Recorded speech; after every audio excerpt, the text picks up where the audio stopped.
muna mateka Martha Karua ate bamukwatidde Tanzania.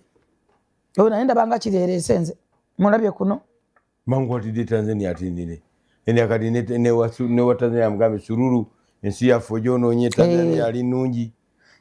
Bajja kukitegeera Kabampaane yoyo Kabampaane alina waakoma. Nakubuuza kyali kigendererwa kyo omukazi okujja mbwali mu musango gwa Besigye ye yamujjayo nga balukwaga abasajja abaasoma balina degrees bawozeza emisango gya Besigye bwe bali wano ne mu parading oli omukazi ne mumuyisaawo waliwo ekitagatta waliwo ekigendererwa nakyogera wano.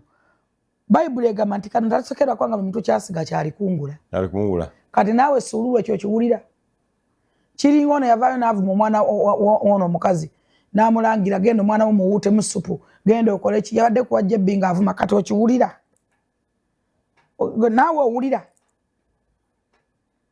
Empress si mwana oli Queen omulamba ali mbwa Empress we ye si mwana gwe waddako naye mwana era alina abamuzaala bo tebaalumwa buli wosigalinda amakungula. Download the Salt Media app from the Google Play Store and the Apple App Store.